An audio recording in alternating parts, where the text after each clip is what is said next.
ମହାବୀରଙ୍କ ମହାନତା। ଭଗବାନ ମହାବୀର ସବୁବେଳେ ଭଲ ମଣିଷ ହେବାକୁ ଲୋକମାନଙ୍କୁ ପ୍ରେରଣା ଦେଉଥିଲେ। ଲୋକେ ତାଙ୍କ ଉପଦେଶ ଦ୍ୱାରା ପ୍ରଭାବିତ ହୋଇ ସଚ୍ଚୋଟ ଓ ସତ୍ୟପରାୟଣ ହେବାକୁ ଯତ୍ନ କରୁଥିଲେ। ହେଲେ ଏପରି କେତେକ ଲୋକ ଥିଲେ ଯେଉଁମାନେ ତାଙ୍କ କଥାକୁ ହସରେ ଉଡ଼ାଇ ଦେଉଥିଲେ।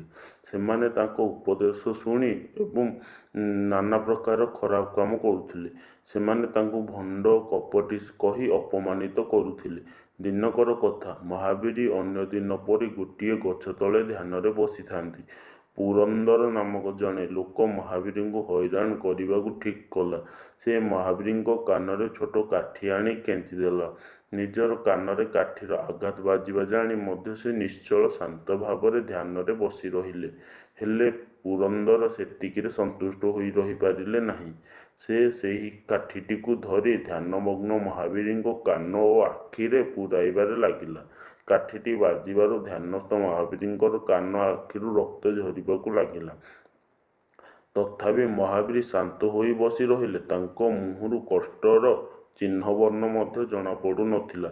ଏପରି ଦୃଶ୍ୟ ଦେଖି ପୁରନ୍ଦରର ହୃଦୟ ବିଚଳିତ ହୋଇ ଲାଗିଲା। ସେ ମହାବୀରଙ୍କର ପାଦତଳେ ପଡ଼ି ଜୋରରେ ମୁଣ୍ଡ ପିଟିବାରେ ଲାଗିଲା। କାନ୍ଦି କାନ୍ଦି କହିଲା, ପ୍ରଭୁ, ମୋ ପରି ପାପୀକୁ କ୍ଷମା କରିଦିଅ। ହେ ଭଗବାନ, ମୁଁ ଆପଣଙ୍କୁ କେତେ କଷ୍ଟ ଦେଇନାହିଁ। ପାଦତଳେ ପୁରନ୍ଦର ପଡ଼ିଥିବା ଦେଖି ଆଉ ତାକୁ ଜୋରରେ କାନ୍ଦୁଥିବାର ଶୁଣି ମହାବୀରଙ୍କ ଆଖିରୁ ମଧ୍ୟ ଲୁହ ବହିବାରେ ଲାଗିଲା। ପୁରନ୍ଦର ତାହା ଦେଖି ମନେ ମନେ ଭାବିଲା, ମୁଁ ମହାବୀରଙ୍କୁ ଏପରି ହଇରାଣ କରିଥିବାରୁ ହିଁ ତାଙ୍କ ଆଖିରୁ ଏପରି ଲୁହ ବହି ଚାଲିଛି। ତା ଛଡ଼ା ସେ କିଛି କହିପାରୁ ନାହାନ୍ତି। ତେଣୁ ସେ ହାତଯୋଡ଼ି କହିଲା, ହେ ପ୍ରଭୁ, ଏହି କୁକର୍ମ ପାଇଁ ଆପଣ ମୋତେ କ୍ଷମା କରିଦିଅନ୍ତୁ। ମହାବୀର କହିଲେ, ପୁରନ୍ଦର, ତମେ ମୋତେ ଯେଉଁ ଯନ୍ତ୍ରଣା ଦେଲ ତାହାଦ୍ୱାରା ମୁଁ ପ୍ରଭାବିତ ହୋଇନାହିଁ। ମୋର ମନରେ କୌଣସି ଦୁଃଖ ନାହିଁ।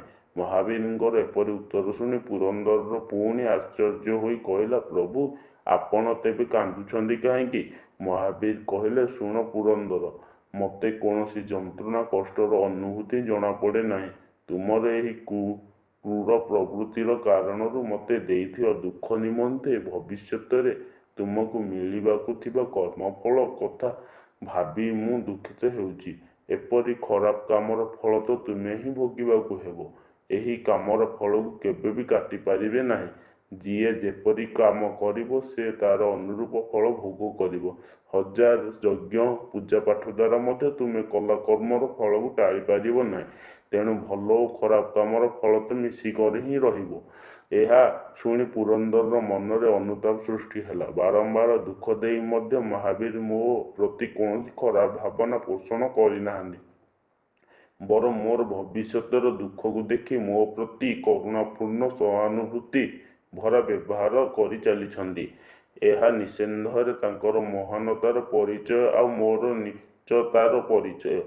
ପୁରନ୍ଦରର ଆଖି ଖୋଲିଗଲା। ସେ ଜୋରରେ କହିବାରେ ଲାଗିଲା, ଯେପରି କର୍ମ ସେପରି ଫଳ, ଯେପରି ଉଦ୍ଦେଶ୍ୟ ସେପରି ଗତି।